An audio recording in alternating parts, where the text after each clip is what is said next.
Bonjour à tous, je suis Lewis Wallace, le fondateur de WallaceGolfAcademy.com. J'espère que vous allez bien. Aujourd'hui, j'ai le plaisir d'être en compagnie de Jean-Noël. Bonjour Jean-Noël.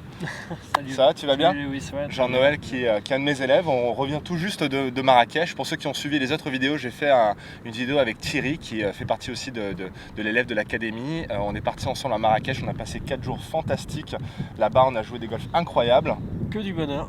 Et donc du coup on est de retour sur Paris, il fait un peu moins beau aujourd'hui mais on profite quand même des installations ici au Golf National. Et puis comme vous avez pu l'apercevoir, nous sommes donc dans un bunker. Et donc le but de ces vidéos, c'est de vraiment mettre des amateurs en situation. Je trouve que ça manque un petit peu sur le web, il y a beaucoup de vidéos pédagogiques, mais il n'y a pas beaucoup de vidéos, on parle directement aux amateurs et puis on les met en situation. Donc je remercie beaucoup Jean-Noël d'être venu ce matin avec moi au Golf National. On va tourner plusieurs vidéos sur le thème du petit jeu et du putting. Et donc je voudrais vous montrer un petit peu quand on a démarré notre aventure ensemble, Jean-Noël, ce qu'il faisait dans le bunker avant, quelque chose que je vois très fréquemment chez beaucoup de joueurs amateurs, et puis je vais donc lui proposer les solutions qui vont vous aider aussi, j'en suis certain. Donc Jean-Noël, la grande problématique que tu es arrivé quand tu m'as rencontré lors de notre tout premier cours dans le bunker, c'est que tu avais du mal à créer de la hauteur sur tes trajectoires de balles. C'est-à-dire que tu avais du mal à la sortir correctement, créer une hauteur optimale qui faisait que quand la balle arrivait sur le green, elle s'arrêtait très rapidement. C'est ce que tu recherchais. Et donc la première chose que j'ai remarqué quand je t'ai filmé, c'est que la façon de t'organiser n'était vraiment pas optimale pour ce que tu essayais de faire. Donc si on te met juste de face par rapport à la caméra pour que les gens voient un petit peu ce que tu faisais, donc juste positionne-toi comme si tu allais taper en fait vers ici.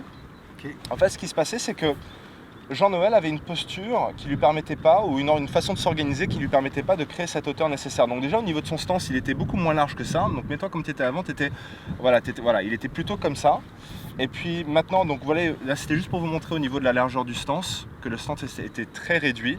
Maintenant si tu te mets de profil, donc pour que tu tapes vers le drapeau ici, et reprends la même posture, donc les pieds qui sont un peu moins larges que les épaules, et tu tiens comme tu faisais au tout début, donc tu étais très droit, voilà, exactement.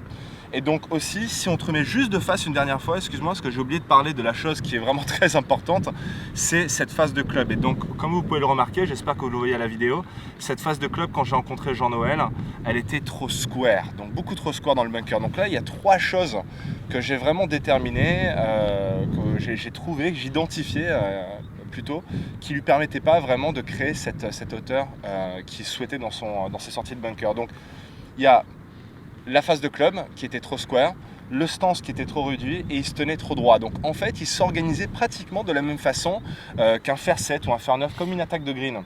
Et donc du coup, ça ne te permettait pas d'utiliser ce club pour ce qu'il a été créé à faire, c'est-à-dire glisser en dessous du sable. Ce qui se passait en fait avec Jean-Noël, c'est que si d'ailleurs tu peux reprendre ta posture et montrer un petit peu comment tu taperais ta balle, alors plutôt vers le drapeau là-bas, parce que là tu vas me, je pense que tu vas me faire mal si tu fais ça. Donc posture normale, enfin comme tu faisais avant, les pieds un peu moins, voilà, exactement, tu tiens droit comme tu faisais, la phase de club square, juste fais-moi une sortie comme tu faisais d'habitude avant. Voilà, donc là la balle part très basse. C'est quelque chose que tu avais tendance à faire, les balles volées derrière le green de temps en temps.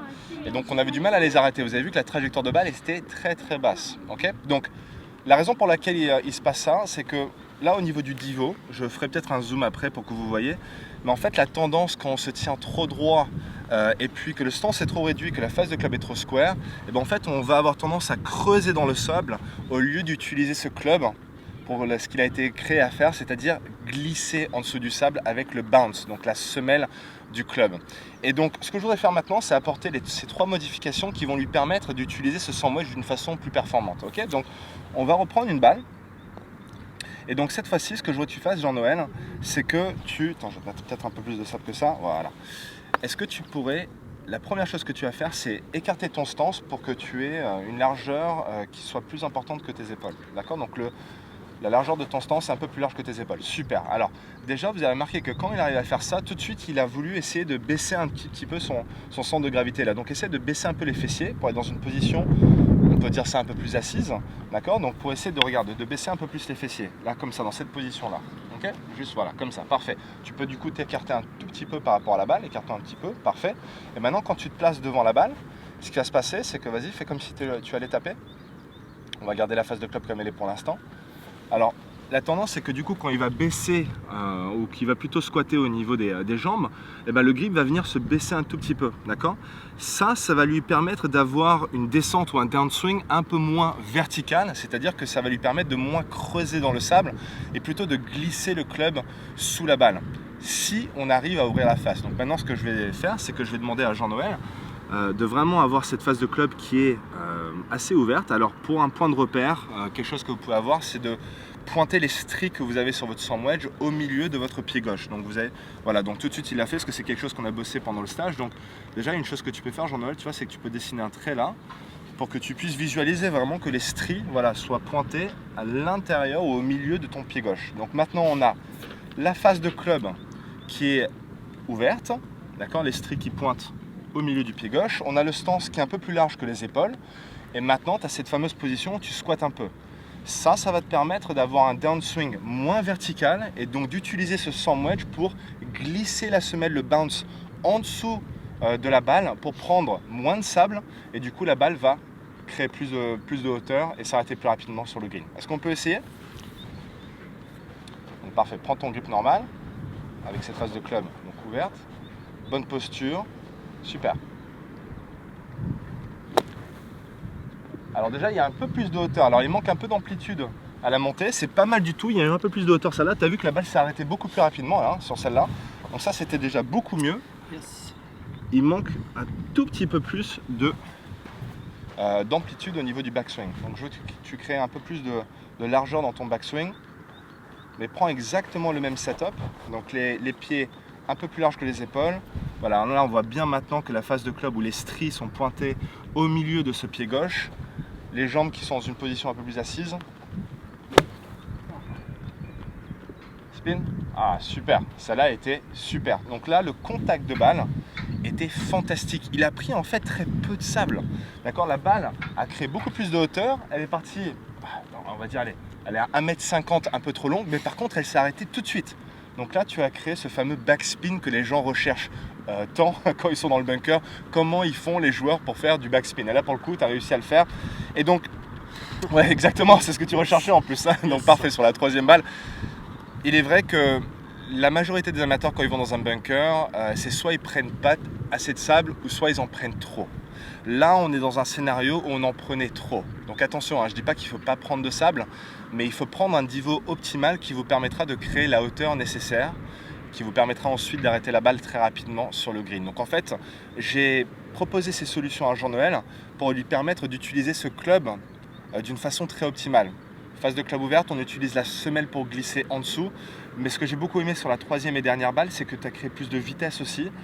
Et ça, c'est dû au fait que cette phase de club est ouverte. Donc du coup, il peut créer de la vitesse. C'est-à-dire que maintenant, il est en confiance. Il peut vraiment aller traverser, créer de la vitesse. C'est ça aussi qui va permettre de créer un peu plus de hauteur et de spin. D'accord, c'est un des facteurs là. Jean-Noël, merci beaucoup. Est-ce que du coup, il n'a pas beaucoup parlé Jean-Noël pendant cette vidéo. Mais du coup, au niveau de la performance, l'action, là, elle était top. On a vu la première balle trop basse. On a apporté les modifications. Surtout, n'hésitez pas à mettre ces trois choses en place. D'un point de vue habituel, il y a des conseils sur le swing qui n'est pas adapté à tout le monde, mais là pour le coup je vous garantis que ces trois choses-là sont vraiment adaptées à tous les joueurs amateurs. Donc si vraiment vous avez des questions par rapport à ce qu'on vient de travailler, surtout n'hésitez pas à les poser dans la zone de commentaires juste en dessous, ça sera avec grand plaisir de vous répondre et de vous aider. À très bientôt.